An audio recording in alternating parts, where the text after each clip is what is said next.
तो पार्ट 1 की शुरुआत में हम एक अजीब सी जगह पर जिन नाम के एक बंदे को देखते हैं जो आसमान से गिर रहे आग के गोलों का सामना कर रहा था। तभी एक अजीब सी एनर्जी उसके ऊपर आकर उसे अपने अंदर खींच लेती है, जिसके बाद उसकी एज तेजी से बदलती हुई दिखती है। आगे वो अजीब सी एनर्जी जिन को एक अलग ही जगह पर पहुंचा देती है, जहां पहले से ही कुछ लोग खड़े थे जो जिन के आसमान से गिरने से थोड़ा हैरान थे। तभी जिन को होश आता है और चुपके से आसपास देखने पर उसे पता चलता है कि वो किसी दूसरी जगह पर आ गया है, इसलिए वो तब तक बेहोश होने का डिसाइड करता है जब तक उसे उस जगह का पता ना चल जाए। उसी वक्त वहाँ खड़ा एक जेकब नाम का लड़का अपने अंकल शेन से पूछता है कि ये लड़का कौन है जो अचानक से आसमान से गिर गया, क्योंकि ये हमारे परिवार से तो बिल्कुल नहीं है। जिसपे अंकल शेन जिन को देखकर कहते हैं कि इस लड़के की सांसें चल रही हैं, मतलब ये अभी जिंदा है। तभी अंकल शेन को एक आइडिया आता है और वो जिन को अपने कुछ लोगों के साथ घर भेज देता है। सबके जाने के बाद जेकब अंकल शेन से कहता है कि हेवनली फायर सेक्ट के लोग कल यहाँ पर आ जाएंगे, पर मिस अभी तक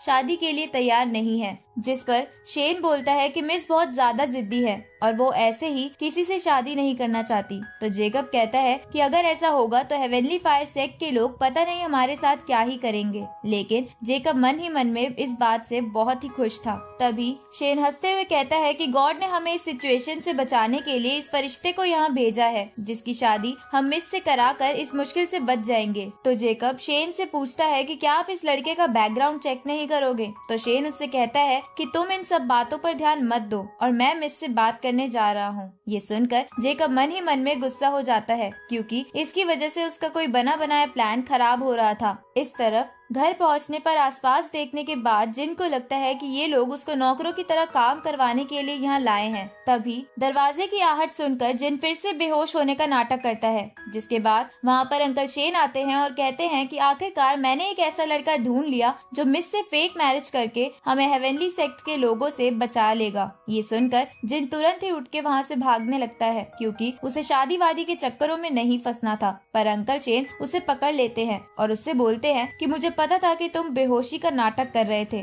लेकिन तुम शादी क्यों नहीं करना चाहते। जिस पर जिन कहता है कि चाहे मुझे नौकर बना लो, पर मैं ये शादी नहीं करूंगा, क्योंकि आप लोग तो शादी कराकर बच जाओगे, पर हो सकता है कि हेवनली सेक्ट के लोग मुझे जान से मार दे। ये सुन के अंकल शेन समझ जाते हैं कि जिन बहुत ज्यादा स्मार्ट है, इसलिए वो अपनी पावर्स की मदद से पानी के चाकू बनाकर जिन को डराने की कोशिश करते हैं। तभी वहाँ जेकब आता है और अंकल शेन से कहता है कि हेवनली सेक्ट के लोग कल नहीं बल्कि आज ही आने वाले हैं। साथ ही वो मन ही मन में खुश हो रहा था, क्योंकि उसी ने उन लोगों को आज बुलाया था। अब हेवनली सेक्ट के लोगों के आने की बात सुनकर अंकल शेन कहते हैं कि अब तो हमें अभी के अभी शादी करनी होगी। ये सुनकर जिन निराश होने लगता है, क्योंकि वो वहाँ से निकलने के लिए कुछ नहीं कर सकता था। तभी वहाँ पर मिस आती है जो बहुत ही ब्यूटीफुल थी, जिसे देखकर जिन भी बहुत ज्यादा खुश हो जाता है। इसके बाद मिस अंकल शेन से पूछती है कि आप मेरी शादी से रिलेटेड क्या बात करना चाहते थे। तभी जिन खड़ा होकर मिस से कहता है कि तुम्हें डरने की जरूरत नहीं है,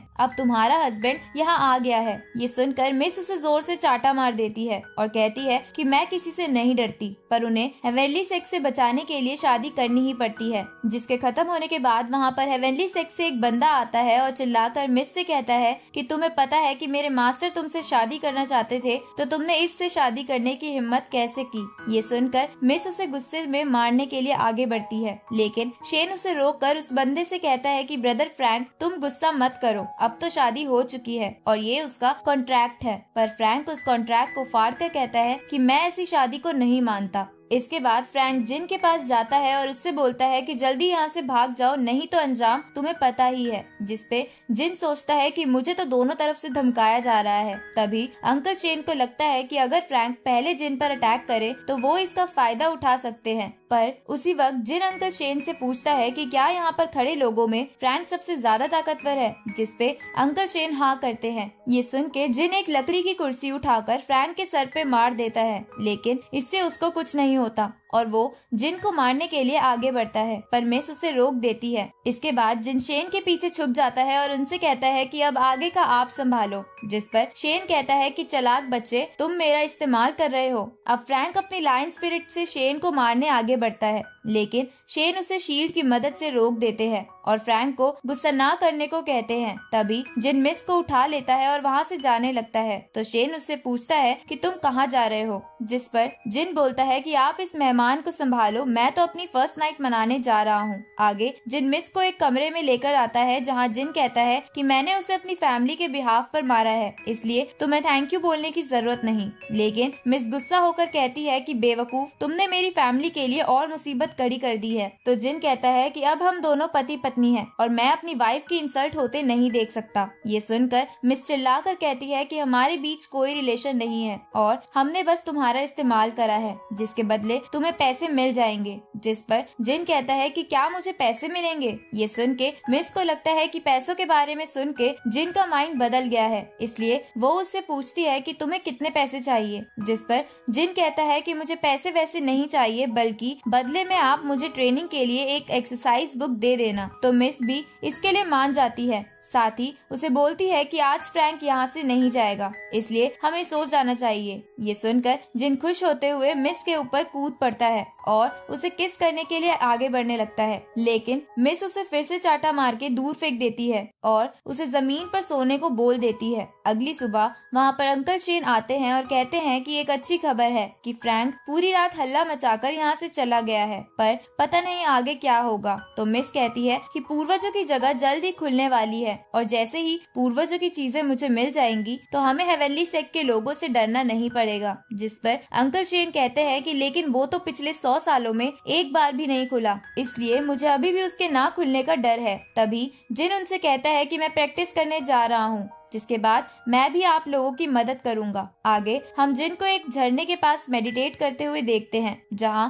वो सोचता है कि उसे स्पिरिचुअल एनर्जी फील हो रही है, लेकिन वो फिर भी उसे ट्रेन नहीं कर पा रहा था। तभी वहां बड़े बड़े पत्थर गिरने लगते हैं, इसलिए वो वहां से भागने लगता है। इधर अंकल शेन को ये झटके महसूस होते हैं, जिससे उन्हें लगता है कि पूर्वजों की जगह खुल रही है, इसलिए वो मिस के साथ उस तरफ बढ़ते हैं। जहाँ पहुँचने पर वो पूर्वजों की जगह को खुला हुआ देखते हैं, इसलिए मिस उसमें जाने के लिए आगे बढ़ने लगती है, पर शेन उसे रोककर कहते हैं कि ये जगह कई सालों से नहीं खुली है, इसलिए हमें एक बार किसी और को भेजकर इसका टेस्ट करना चाहिए। तभी वहाँ छुपा हुआ जिन ये बात सुनकर मन में सोचता है कि पता नहीं ये बुढ़ा अब क्या करेगा। उसी समय शेन अपनी ताकत से जिन को पूर्वजों की जगह के रास्ते में फेंक कर चेक कर लेते हैं कि वहाँ कोई दिक्कत नहीं है, इसलिए वो मिस को भी आगे जाने की इजाजत दे देते हैं। तभी उस तरफ एक तीर आता है, जिसे चलाने वाला आदमी भी उस ट्रेजर को लेने आया था, पर मिस उस तीर से बच जाती है और शेन डैनियल से कहता है कि तुम अपनी फैमिली को क्यों धोखा देना चाहते हो। जिस पर डैनियल कहता है कि इस ट्रेजर पर हम सबका हक है, इसलिए मैं यहाँ आया हूँ। तभी मिस अपनी हेवनली पावर एक्टिवेट कर लेती है और उन पर अटैक करने लगती है, लेकिन वो सब उन अटैक से बच जाते हैं। तो मिस शेन से कहती है कि मैं आगे जा रही हूँ, इन लोगों को आप देखिए।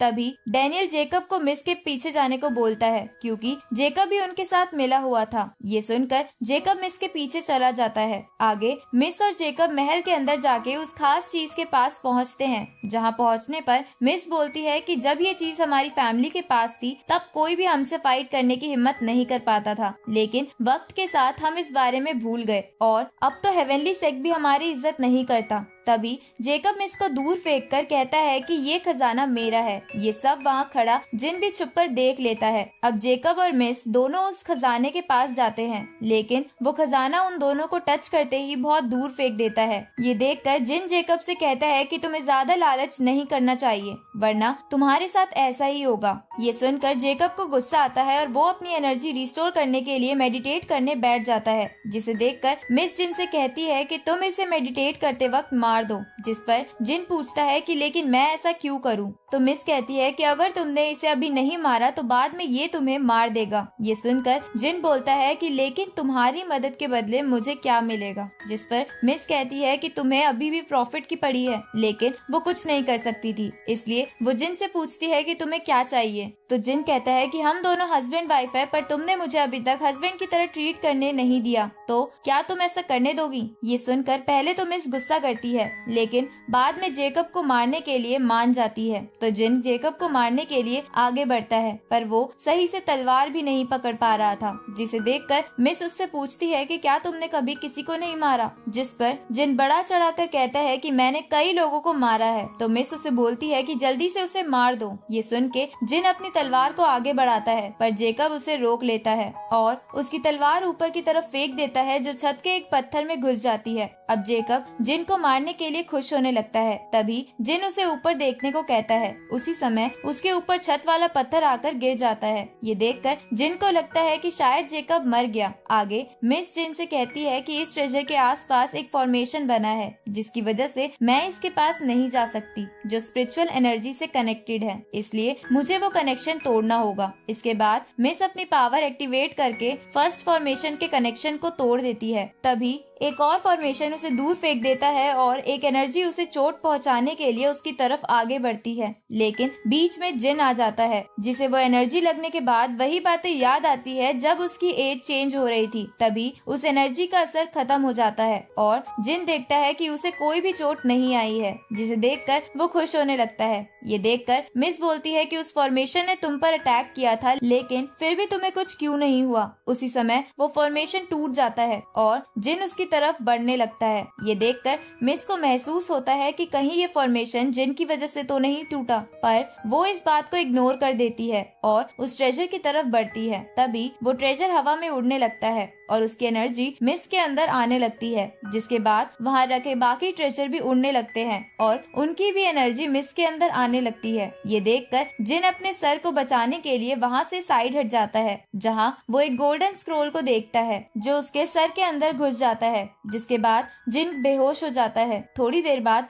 जिन को होश आता है और वो देखता है कि मिस ने अब वो एनर्जी कंज्यूम कर ली है। साथ ही मिस उसे कहती है कि यहाँ पर एक हेवनली बुक भी होनी चाहिए थी, जो कई सालों से यहाँ थी, लेकिन शायद मेरी फैमिली की कुछ बातें गलत थी। ये सुनकर जिन समझ जाता है कि हेवनली बुक वही गोल्डन स्क्रोल था जो उसके सर में घुस गया है। तभी मिस उसे एक्सरसाइज स्क्रोल देकर कहती है कि मैं अपनी एनर्जी रिस्टोर करने के लिए मेडिटेट कर रही हूँ, तब तक तुम आसपास ध्यान रखना। तो जिन भी अपनी वाइफ के कहने पर ये मान जाता है। थोड़ी देर बाद वहाँ शेन अपने साथियों के साथ आता है और मिस से पूछता है कि क्या आपने एनर्जी कंज्यूम कर ली, जिस पर मिस हाँ करती है। तभी शेन जिन को वहाँ देखता है, जिसे देखकर वो कहता है कि क्या तुम अभी तक नहीं मरे। इसके बाद शेन जिन को मारने के लिए एक एनर्जी बॉल बनाते हैं, क्योंकि उनके अकॉर्डिंग अब उन्हें जिन की कोई जरूरत नहीं थी और इस फेक मैरिज की वजह से मिस की रेप्यूटेशन भी खराब हो सकती थी। पर मिस जिन के सामने आ जाती है और शेन को कहती है कि इसमें इसका कोई लेना देना नहीं है, इसलिए हमें इसे जाने देना चाहिए। पर शेन इसके लिए नहीं मानता और अपनी एनर्जी बॉल इस्तेमाल करने के लिए आगे बढ़ता है।